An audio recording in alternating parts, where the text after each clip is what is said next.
така називається Ukrainian Space Season 4 Exclusive. Дзвони, Думаєш, якщо буде сигнал ловити по всьому Києву? Ні, просто... Окей. що зараз записую. Добре, все, я спокійна. Дякую. Все. А тепер він горить чомусь помаранчевим, а не червоним. Да, бо я контролюю, звідси. Вау, Все. окей. Добре, все, Ну, ми я скоро скажу, прийдемо. нанотехнології. Якщо що, пиши нам. Боже, це так. This is so cringe. This is so cringe for you? Because we're walking around with a microphone Around Maidan. around Maidan and around Хрещатик. The most touristy thing that you can do. Absolutely. Okay. Я думаю, should we start? Let's start from here. Це була точка, де ти ходила Я- в магазин. Я тобі покажу. Але зараз.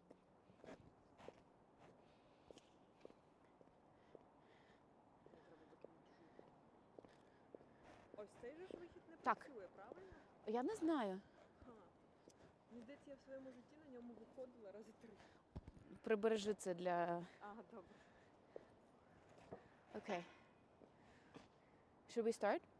Yes. Okay. So this is an episode of Ukrainian Spaces that we're recording live with Marichka. Marichka, say hello. Hello, guys. We're here in Kyiv for a couple of weeks back home, and we decided that it would be a great opportunity together to walk through with you around the streets where Maidan happened, but also where we grew up and where we were students and where a lot of our life stories happened. And we're actually standing outside Хрещатик metro, not on Хрещатик street, but a street on the side of Хрещатик called Городецького street, where we'll start our journey. Marichka, you just told me before that you don't remember how many times you've used this entrance of the Хрещатик metro station. Yeah, because there are a few exits from metro station, and usually I never been there because I didn't have friends here or places for meeting or something else, because we usually we usually met with my friends at Lьва Толстого metro station that is now named by Ukrainian heroes, and also at Maidan, but never here, because for me it was always like a business part of Kyiv, a lot of administrative building here, a lot of magazines, shops, not magazines, sorry, a lot of shops, a lot of, like a little bit classy area. So Yeah. I thought that maybe I'm gonna be here when I grew up, but never when I was in my school or as a student. Yeah, and for me, this is actually the metro station that me and my mom, there's another side of it that's on Institutska Street, which is one street up. You can actually go from this entrance, take an elevator, not an elevator, escalator, and you'll end up on Institutska Street without having to walk up a hill. And Institutska Street is where I lived and where I grew up, and where I wasn't born there, but I moved there as soon as I was born. I think I was like 6 months. So this reminds me a lot of like walking around with my mom. And I remember, yeah, we would always go from the top of Institutska down here. And at that point, the street was actually called Karla Marksa, which is like obviously Karl Marx, Soviet Union time. This is actually a really historic street that we won't tell you about right now, but basically during Soviet Union they renamed it, called it Karla Marksa, and only when Soviet Union was already over and when I was a little bit older that they renamed it to Horodeckoho Street, and Horodecki was an architect that designed a lot of the buildings around here. But should we walk? So this reminds me of how me and my mom used to always walk together. And I told you before that Institutska Street was full of always chestnut trees. Mm-hmm. Kyiv is full of chestnut trees. And I remember always, like, as a kid, picking them up and collecting them and bringing them back home. And walking with my mom down from the Institutska down to one of the first kind of supermarket, Gastronom, that was on the street a bit further down. Which was really cool. But of course, these personal memories that I have about my childhood then quite quickly changed into our memories about these streets during the Maidan Revolution. I wasn't here for a lot of it. I was back at home during university, but Marichka, you were here back then. What do you remember from the first couple of days of being here, and how did it feel, and when did you decide to come out onto these streets and onto Хрещатик and Maidan? Мені треба перевірити, коли Масі написав 21 листопада. Я не знаю, але перевірити? Is it important or not that much? Not that much, just say Okay. it was Mustafa. Да, sorry. Of course it was Mustafa. Я не знала тоді Масі ще, до речі. I remember that those times, like a few months, they were pretty tough because, you know, like the political air wasn't really good. A lot of people actually hated Yanukovych, and a lot of people suffered because of Yanukovych, especially those who had businesses, who had some, I don't know, who were entrepreneurs actually, because they, you know, were affected the most. And I remember a lot of stuff because my parents also and my relatives also suffered a lot. They really hate all this, you know, kinda banditism that were here. As I think that the most, like, as an example, it was really like in after the Soviet Union collapsed, and it was really tough times. And when Yanukovych came, it also was like 90s actually, because a lot of banditism, criminals, and so on. So yeah, we really like, and also in the university, we also really hated this government. And I remember that Mustafa Nayem wrote on Twitter that we should go to the streets to Maidan because Yanukovych refused to sign European European accession accords. And for us as young people, it was the only opportunity to go to Europe, to travel to Europe, to meet people there. So for us it was like something like we should definitely do something with it. And I decided to act all like in a few days, I guess. My university colleagues, they decided to go to Maidan since the first evening, and it was raining, I remember it really good. But then in a few days I decided to join them too. And this is how it began. We're just almost at the end of Horodetskoho Street, walking past what used to be the shop I used to go to with my mom. But we're also next to the Music Academy of Ukraine, the National Music Academy of Ukraine. Yeah, it's really beautiful building. Yeah, so we're just walking past it, and actually this music academy is right past it. You enter Maidan, right past it. And so I remember this place as well. This was, I wasn't there during Maidan for a lot of it, but the one time that I did go, and we'll talk about it more, me and my dad actually parked right outside, somewhere around here. He drove me specially so that I could see it, because I told him, Dad, like, if we don't go and visit, I don't think I would be able to forgive myself, because I wanted to see what it was like, all the people who were here protesting, living on the streets. And he took me and we walked past this music academy together.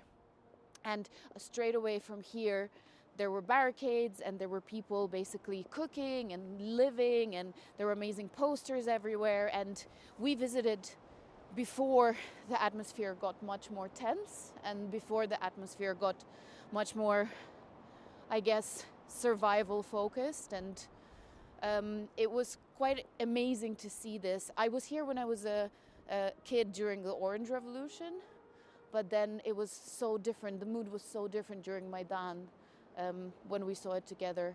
But we're actually now reaching Maidan. And you guys, I don't know if you'll hear it, but there's music coming out of the Music Academy. And this just reminds me so much of childhood as well, because every time we would walk past, we'd hear it. But Marichka, so of course everything started with the violent dispersal of the students. What do you remember about that time and what happened after? And we'll keep walking around and you can tell us a little bit about where things were and how things were. I remember that I stand exact on the same place as we are now. And we tried to build some barricades here, and it was like super winter time, so it was really frozen, and there were a lot of snow here. So I thought, like, I was really naive those times, of course, because I was like 22 or 21. No, I was even younger. I was like 19 or 20, something like this. So I remember that I was standing here trying to build some barricades, and I thought, like, wow, we can use water because it's gonna freeze and nobody can ruin our barricade. So this is how we can protect our place and our camp. Because also we have had here a lot of like students, and we had student camping here. And I remember that somebody told us, like the organizational part of the Maidan, they told us that we can maybe use this academy, music academy building for like student camp, you know, to pass exams here, to do like whatever we want as a student, and to, you know, it should act, help us to act. But it didn't happen. I don't remember why, but I remember that we used this place a lot. And also a lot of our professors from the university, they also were here with us. And I remember that we trying to broke this, how do you call this, like the stones on the streets. We tried to break it, and I remember how we passed it to each other to build some barricades there on the other side of the street.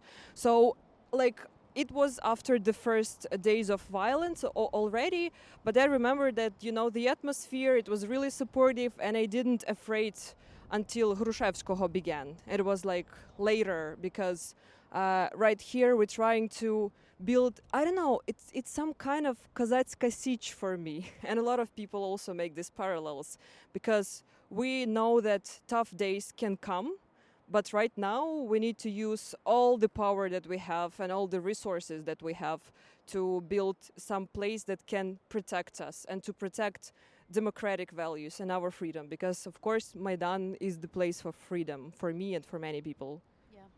And to everyone, all the Russian propaganda that says it was a CIA-sponsored coup, obviously we hope that the story will tell you today, and Marichka's memories and my memories will show you that this was a people-led movement for democracy, first and foremost. And actually, just to tell you, while we're standing, obviously, on Maidan, the full-scale invasion is happening, but people are walking around, there's loads of cars, it's a Saturday, and you know, I think it just shows that I don't want to be overly optimistic and talk about idealistic stuff, but it just shows that people are trying to keep our country going and keep their lives going, disregarding everything. And we just experienced 2 days of really intense shelling. Marichka and I were texting each other at night at 4 a.m. about everything that was happening, but it's actually quite cathartic to now walk around here. And we'll take you now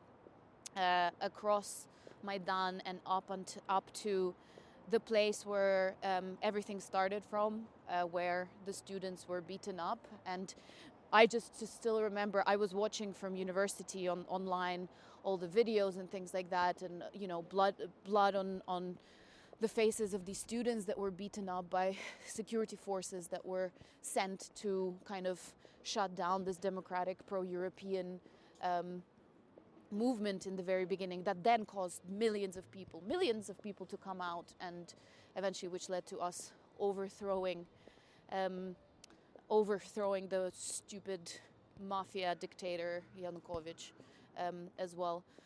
Now, of course, Maidan, actually I haven't been here since the full-scale invasion, and Maidan is now covered with flags for all the people that have died since the beginning of the war in 2014, for soldiers.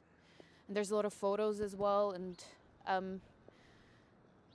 yeah, it's now become also a place, of course, first blood that was spilled here was when, as Marichka said, both Hrushevskoho started, but also then we'll take you there, and it's now been renamed as well to commemorate the people that died here during Maidan, the people that were taken to Ukraina hotel that we're looking at now, and others tried to save them, but they were shot by snipers from the government quarter, which is where I used to live, from government buildings, people who were here with Marichka together during Maidan, that then things took a very violent turn and they had to protect themselves. But Marichka, I'm also looking at the building in front of us, and it looks pretty rebuilt now.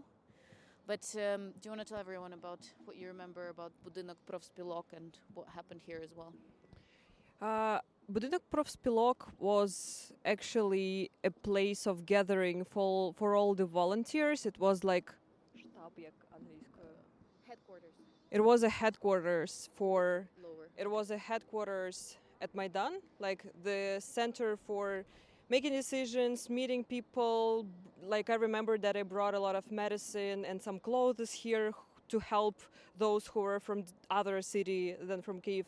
And also, like I remember one day when I went to this building to bring some medicine, and I met Arseniy Yatsenyuk, who became a prime minister later. And for me, it was like, wow, everybody were equal here, actually. It doesn't matter who you are, because we didn't have a leader, one leader. For us, the main leader was freedom and democratic values and democracy of Ukraine. So it didn't matter whether you're a politician or a businessman or a teacher or a student, whatever. We all were fighting for the same cause.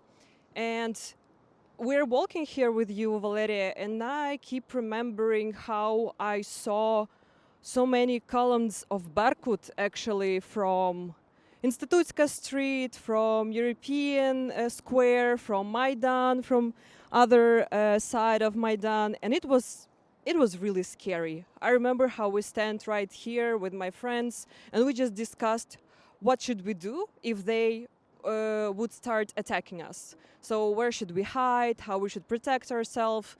You know, we had these tragedies, like specifically.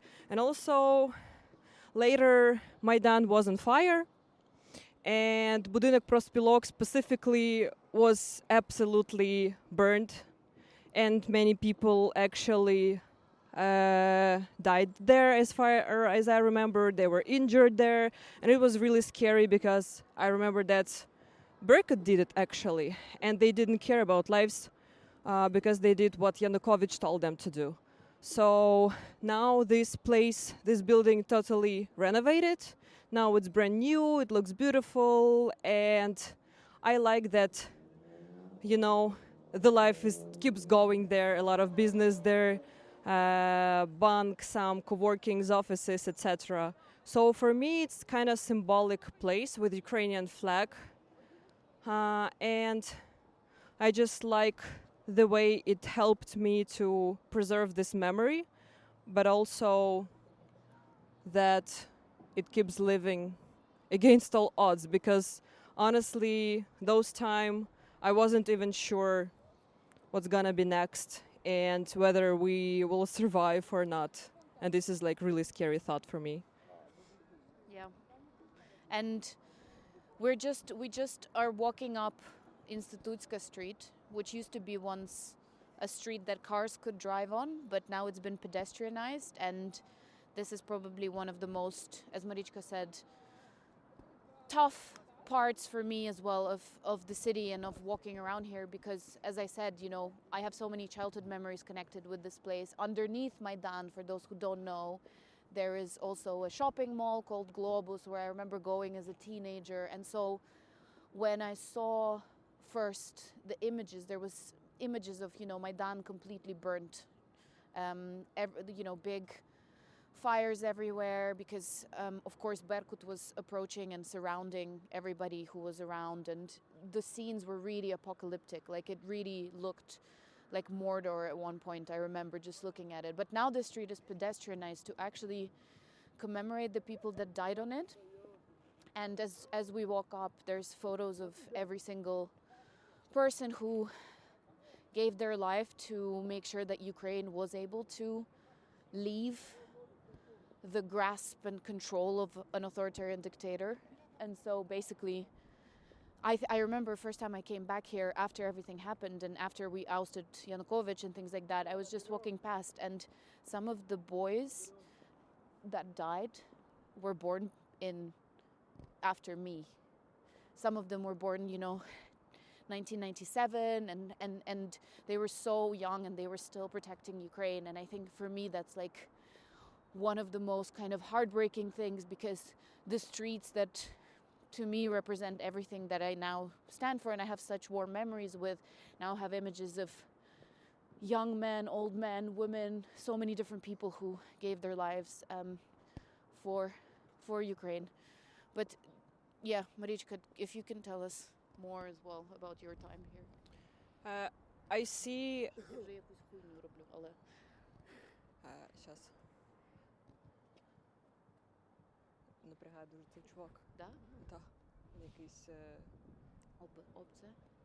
Something is wrong with him.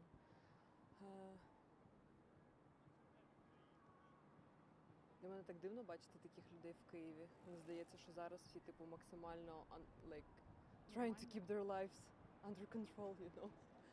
Yeah. I see a small monument here with bricks, and I just remembered that bricks were also kind of a symbol of fighting against Berkut, because definitely people didn't have weapons, especially in the first weeks or even month. And bricks was like a brick was kind of weapon and also kind of you know, things that we can build barricades of. So we can see here a lot of photos of fallen people here, and a lot of bricks here too as a symbol of our fighting. But honestly, Valeria, I can tell you that I avoided Maidan for many years after the Revolution of Dignity, and we just had meetings here every year with, you know, volunteers, just like people. Somebody wrote on Twitter like, guys, let's have a meetup tomorrow, and everybody just came here at 8 o'clock every year on the same place, just to commemorate, to remember, and, you know, to feel this energy of fighting. Because I'm not gonna lie, after the Revolution of Dignity, a lot of people, of course, didn't met their Господи, sorry. Сейчас заново скажу.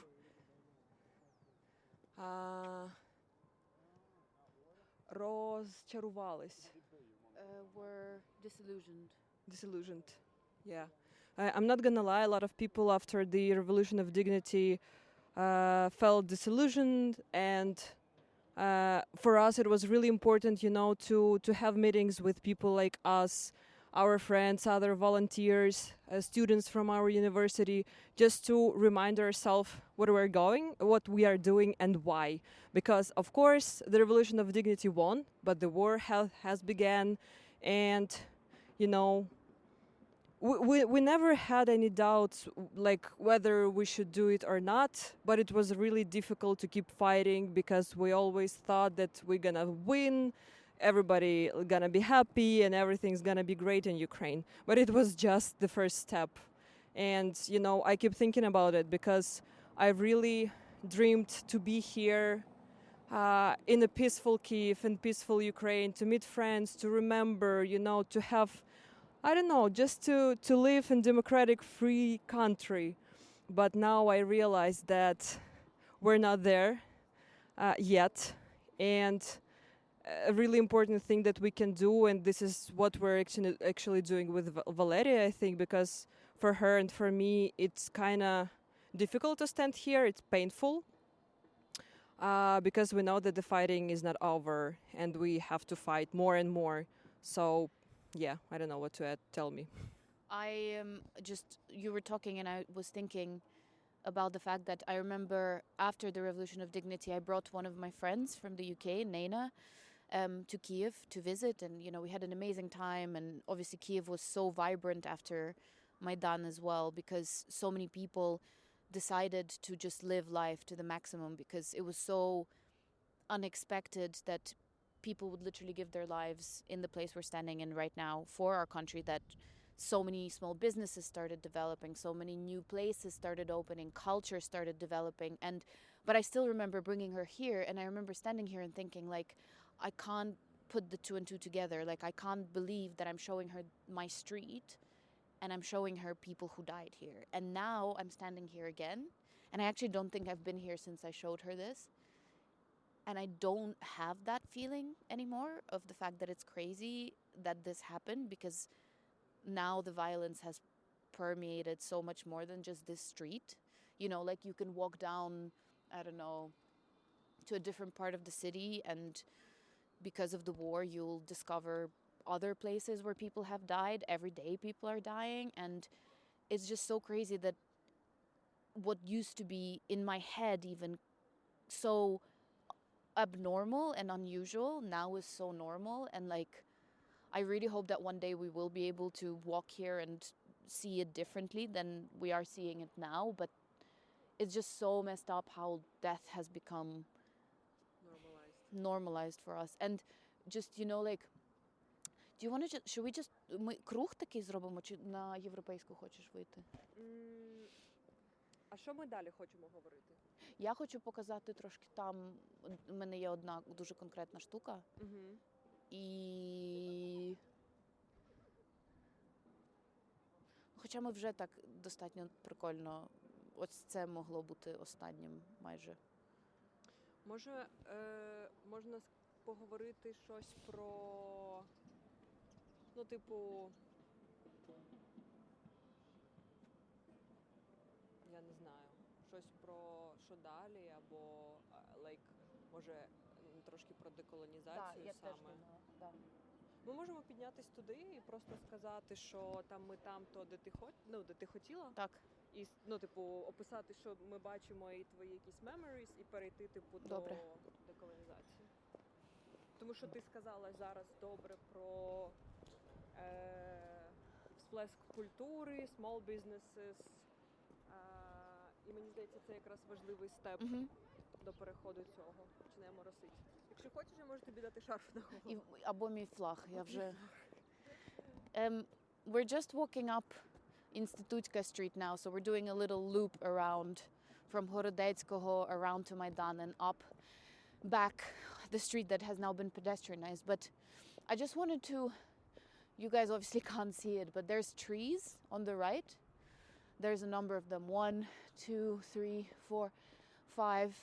And I remember seeing those horrific images back then of people hiding behind these trees or trying to hide behind these trees. And like, we're obviously behind the trees is Hotel Ukraina, where a lot of the medical paramedics were staying to help people who were being shot.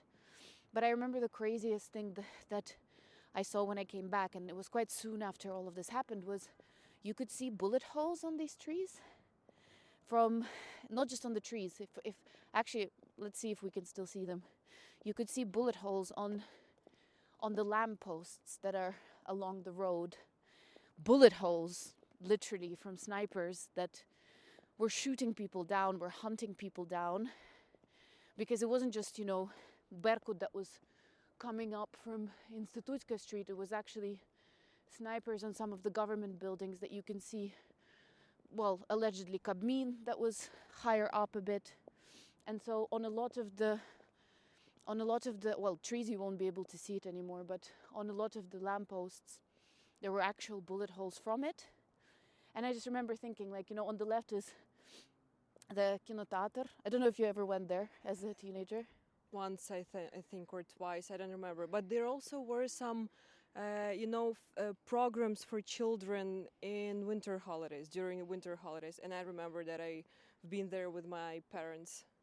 Yeah, and it's on the left of the trees that I'm talking about. So a lot of, it's just so crazy how in our head, this like resistance against Russia lives together with like childhood memories about going to the cinema. I think it was one of the first cinemas, because they just put like a screen and you could watch it there. But we're almost at the metro station, and I remember one of the stories that was like really, really heartbreaking for me, because like we're getting closer and closer to my house actually.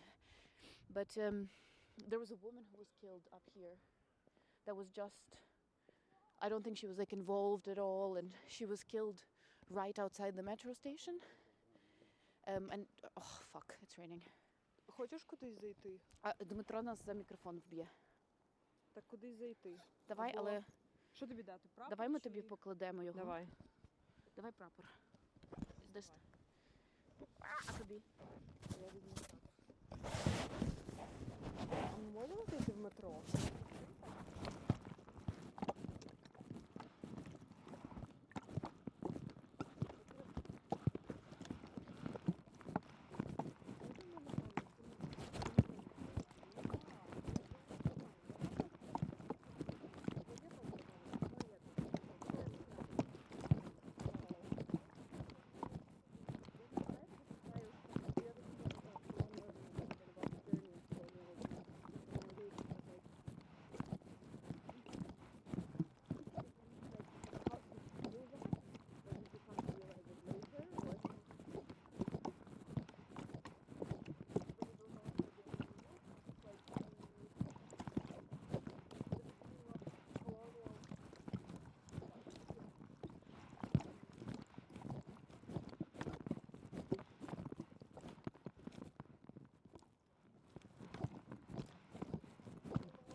Вийдемо, да. Ми в метро. We had to hide from the rain with Marichka in the metro station, the one we told you about in the very beginning when we started recording. And we're right at this metro station is actually where a lot of the fighting happened. A lot of the barricades, I think, were up here, and they kept pushing down from the top, from the administration of the president. But now it's also cordoned off. There's a block post, and you actually can't go higher up. And it says that, well, I hope we don't get into trouble. Photo and video is not allowed, but we're not doing that, so no photo or video. But there's still a lot of candles around on the floor and a lot of signs, and I don't know, it's a bit crazy. I haven't been here in a really long time. I haven't been back home. It obviously reminds me a lot of home, but during that time, Marichka, you asked, but my parents weren't here. We went to our summer house outside of the city because Berkut was actually standing like all around, and I went once to my flat with my friend during that time before things escalated. And I remember walking past the barricades, and I don't think it was Berkut back then. I think it was just police, young like guys who were standing there. But it's just so crazy how quickly it escalated and how quickly it turned dark. But I think that was like probably for me personally the first moment when I realized that like freedom is not going to come at a small cost to us. And, you know, we started this podcast because we've been talking about our journey of decolonizing our minds and our lives and Ukraine. And I think this was like such a big turning point for all of us because we realized how much we're going to have to put in. We didn't realize just how much we were going to have to put in at all, but it was the first time where we were like, okay, you know, they're not going to let us go that easy, and we have to work a lot on ourselves to be able to push them out of our minds, because they will control us through shooting us like they did on, you know, the street where we are now, but they're also going to try and control us through other means, because I think we also showed Russia back then that like we are not going to let them control us. So they were going to invest much more into that. But how did you feel back then? Like, you know, I don't know, decolonizing, was that even something like you were thinking about in your mind, or what, like, where does Maidan stand on your journey of pushing Russia out of your mind and pushing out the colonial oppressive regime out of our country?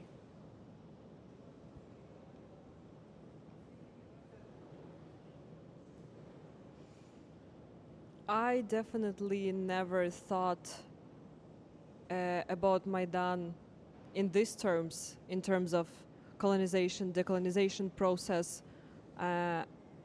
because like I was a student and I didn't have so much knowledge about all the process that Russia did to us.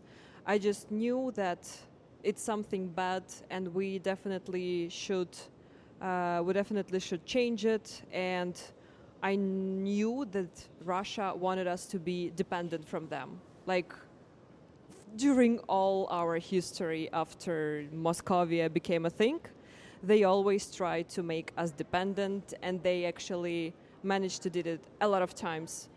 And I think that for me, it was not decolonization as it is, but something about historical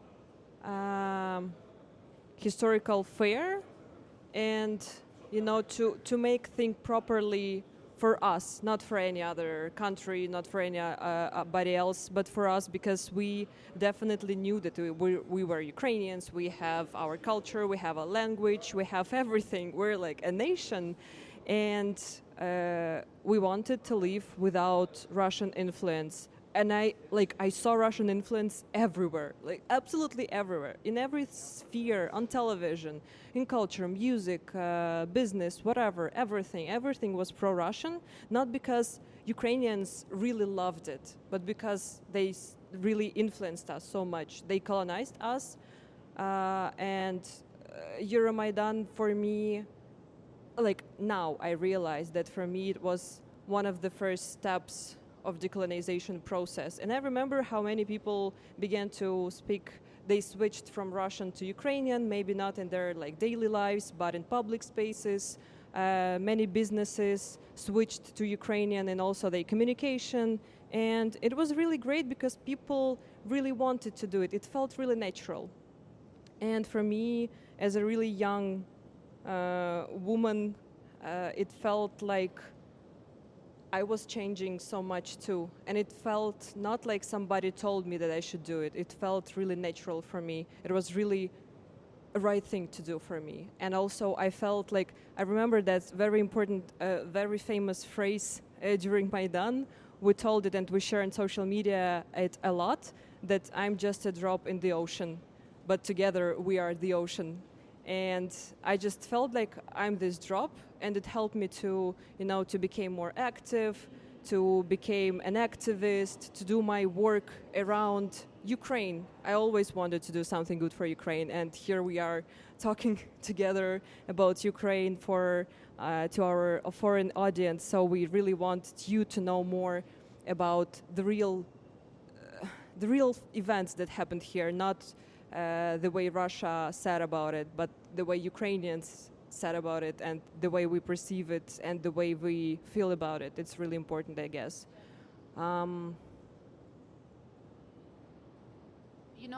Well, it's actually quite funny, but before we were planning this episode, we were speaking with Maksym and Stas as well about what to say about Maidan that others haven't said yet.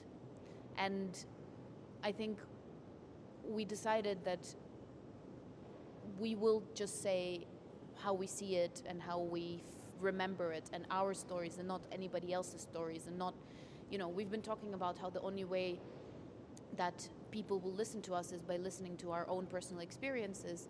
And this experience is so personal, right, for so many of us. And literally, Marichka and I were just walking up, and I could just feel how our experiences were obviously different during that time. I was abroad, I was here for a brief moment, Marichka was here the whole time. Maksym and Stas have a different experience of this. Stas wanted us to go to an area where, I don't even know what to call it. Подворотня. Stas wanted us to go to this little street that he remembers where they used to take the tires, right, and like take them to Maidan, and people took tires because they would burn them. And to make Molotov cocktails also. Yeah, because obviously, everyone was fighting against Berkut, the special forces who had like guns and all sorts of things and snipers on the roof. So making Molotov cocktails and burning tires that were gonna stop them from coming down was like, and the stones that you were talking about that we can see as well a lot on the streets here, that was the only thing that people could use back then. But what I was gonna say is that like, I feel like we don't need to tell people something new to make our lives more interesting for them. These are just our lives, and this was such an important part of like everybody's decolonization process. We didn't meet each other here back then. We met unfortunately much later when the war started, and not the war started, we met when the full-scale invasion started, but we still share so many of the same values that were born here in Maidan, where we're now, that I think we couldn't not. I think it's so cool that we're here and like being just honest and unscripted about our feelings and emotions. And I haven't been here, as we said, like since the beginning of the full-scale invasion, but it's just so crazy to realize how little we knew back then, even though we thought that this was like a Ukraine defining moment, which it was. But I think now this makes me think that like our journey isn't over and that there will be more, because back then it felt like the most intense, crazy thing that could have happened, and then an even crazier thing happened. And I think this just goes to show that as soon as the empire feels like people are pushing back and choosing a different way of life, they double down. They're doubling down right now with rockets and all sorts of things, but I think we need to double down as well with our efforts of even working on ourselves, right? Like I just think it's just so important for us to keep that in mind, and for our audiences to actually, be interested as well in the small stories, the day-to-day stories. For those of you who can visit and see it, there's nothing that can tell you better about that time than looking at these streets and looking at the portraits of people that are still attached to the trees that we were talking about, right? Like there's nothing I can tell you or Marichka can tell you. And I hope that everyone will be able to visit here one day and be able to see with their own eyes a beautiful, vibrant city that had to experience so much pain and suffering and keeps experiencing that to make sure that we get our freedom once and for all. And I think here, like, just thinking about it, like, I have no doubt that the empire will keep attacking us until we destroy it. And basically, I don't know why, I'm just like, it's very vivid right now in my mind, looking at everything around us. So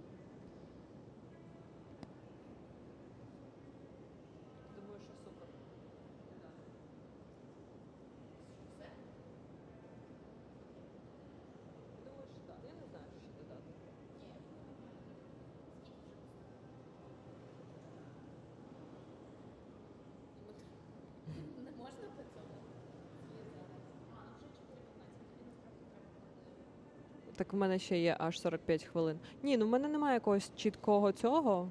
Я, в принципі, готова затримуватись далі. Готова затримуватись далі.